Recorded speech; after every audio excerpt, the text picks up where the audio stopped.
숙제를 하다가 답지를 베끼는 걸 엄마한테 들킨 거예요. 공부가 중요한 게 아니라 인성이 틀려먹은 너는 공부할 자격도 없고 공부고 뭐고 다 때려쳐라. 겨울방학인데 잘 지내고 계시는지요? 잘 지내고 있는데 너무 정신없이 바쁜 하루하루죠. 진짜 그렇게 보이세요. 그쵸?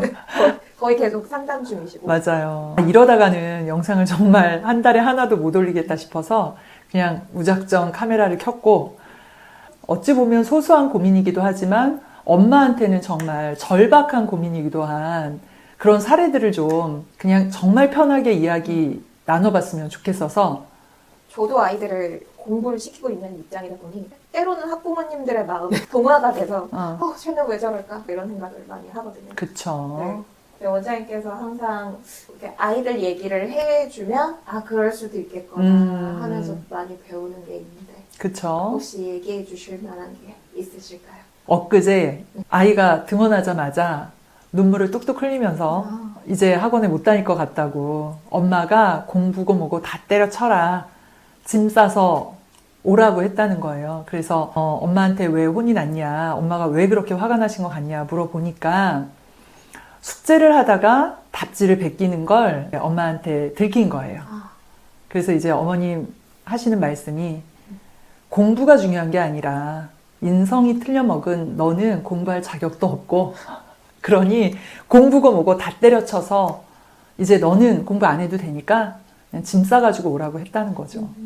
이런 일들이 가끔 가다가 벌어지죠. 그래서 이제 어머님하고 통화를 했어요. 어떤 일이 있었는지 어머니께 여쭤봤죠. 숙제를 했는데 문제를 다 맞춘 거예요. 그래서 이렇게 다 맞출 리가 없는데 싶어서 엄마가 문제를 풀어보게 한 거죠. 그랬더니 전혀 설명을 못하는 거예요. 그래서 답지를 보고 베꼈냐? 처음엔 아니다. 그랬는데 결국은 답지를 보고 베낀 게 이제 들통이 난 거예요. 그래서 어떻게 하셨냐 여쭤봤죠. 그랬더니 일단 답지를 보고 베끼는 것 자체가 큰 죄다. 우리 애를 범죄자로 키울 수는 없지 않느냐, 이렇게 말씀을 하시더라고요. 그래서 어머니, 근데 제가 20년 가까이 일을 하면서 답지를 보고 베끼는 아이들을 정말 많이 만났고 그 아이들은 지금 이미 성인인데 범죄자가 되지 않았다, 너무 멀쩡하게 잘 살고 있다, 걱정이 되시는 건 알겠는데 우선 아이가 답지를 베낀 이유가 있을 거잖아요. 그죠? 부원장님이 생각할 때는 아이들이 도대체 왜 답지를 베낀다고 생각하세요? 제일 큰 건 시간 안에 숙제를 못하면 혼날까 봐. 그 이유가 정말 커요. 그러니까 사실 대부분 아이들이 문제를 푼다는 게 보통은 학원 숙제죠. 근데 학원 숙제는 양이 정해져 있단 말이에요. 물론 미리미리 하면 할 수 있을 수도 있지만 대부분 아이들이 이제 미루다가 하다 보니 미루고 나면 시간은 촉박하고 하기는 해야겠고, 그러면 방법은 뭐 아는 건 풀고 모르는 건 그냥 별표하고 넘어가거나, 내지는 이제 그렇게 해도 학원이나 뭐 부모님한테 혼이 난다, 그럼 그 다음 선택할 수 있는 건 답지를 보고 베끼는 일이에요. 근데 제가 밥을 먹으러 갔다가 어떤 아이가 답지를 보고 베끼는 장면을 본 적도 있어요. 이 동네에서 흔히 볼 수 있어요. 흔히 볼 수 있죠. 뭐 계단에 앉아가지고도 그런 애들도 있고, 그래서 제가 네. 그 아이한테 왜 답지를 보고 하니? 그랬더니 시간이 없다고 얘기를 하더라고요. 그래서 시간이 없으면 풀 수 있는 데까지만 풀어가는 게 맞지 않을까? 그랬더니 못 풀어가면 혼난다. 그러니까 그게 맞아요. 혼이 날까봐 답지를 보고 베끼는 거죠. 물론 그게 잘했다는 건 아닌데, 그렇다면 문제량이나 이런 거에 문제가 있지는 않을까도 한번 생각을 해봐야 될 필요가 있고, 또 아이가 풀 수 있는 문제가 없을 수도 있거든요. 그러니까 이 문제는 아직 이 아이가 풀기에는 좀 수준이 너무 높다거나, 그래서 난이도도 확인을 좀 해볼 필요는 있거든요. 아이들에게 왜 답지를 보고 베꼈는지를 솔직하게 이야기할 수 있도록 물어봐야 되는 게 맞는 것 같아요. 그리고 또 이유가 있겠죠. 뭘까요? 틀려도 혼나게 되죠. 맞습니다. 틀리는 것에 대한 두려움이 분명히 있어요. 앞에 얘기했던 숙제를 못해가면 혼날까봐, 내지는 문제를 틀리면 혼날까봐 결국은 이런 동기가 회피 동기거든요. 그러니까 숙제를 뭔가 안 좋은 상황을 회피하기 위해서 마지못해 해가는 거거든요. 그래서 일단 그런 경우도 정말 많은 것 같고요. 근데 제가 이 아이에게 물어봤어요. 왜 답지를 보고 베꼈니? 그랬더니 엄마한테 칭찬받고 싶고 인정받고 싶었대요. 다 맞으면 엄마가 너무 행복해해서 그걸 또 보고 싶었던 거예요. 사실은 이전에도 답지를 보고 베꼈는데 그때는 안 걸렸던 거예요. 근데 칭찬을 받았던 거죠. 그러니까 아이는 또 그걸 기대하고 그랬다 솔직하게 이야기를 하더라고요. 근데 그 말을 듣는데 사실 좀 마음이 정말 짠했어요. 그만큼 아이는 부모로부터의 칭찬과 인정 이런 것들이 많이 고팠구나. 그럼요, 원장님. 아까 어머니께서는 되게 극단적으로 필요 없다. 짐 싸라 하셨잖아요. 네네. 그러니까 칭찬도 잘하는 게 중요한데 혼내는 거 그것도 너무 어렵거든요. 그쵸. 단언컨대 이 부모님은 짐 싸오라고는 했지만 분명히 또 다른 학원에 보내실 거고 거기에서도 또 뭔가 아이가 잘못했을 때는 또다시 다 때려쳐라 하실 거거든요. 그러니까 진짜로 학원을 다 그만두게 하고 인성교육을 시킬 작정이시면 그렇게 하셔도 되지만 순간 화가 나서 그런 것들은 이제 나중에는 아이들한테 안 먹혀요. 이 아이는 눈이 퉁퉁 붓도록 울었거든요. 아직은 사춘기가 오지는 않은 거거든요. 근데 사춘기가 되면은요, 엄마가 짐 싸오라고 하면은요, 아이들은 좋아해요. 우리 엄마 늘 그래요. 아마 그냥 또 이러다가 말 거예요. 그러니까 화를 내는 게 결코 아이들한테 먹히는 방법이 아니에요. 그래서 그 방법이 아닌 다른 방법을 쓰셔야죠.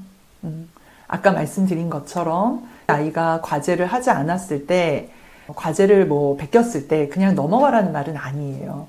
근데 답지를 베꼈다는 건 분명히 잘못한 건데 아마 답지를 베낀 이유가 있을 것 같아. 그냥 엄마한테는 솔직하게 얘기해 줄래? 숙제량이 너무 많았니? 아니면 문제가 풀기 어려웠니?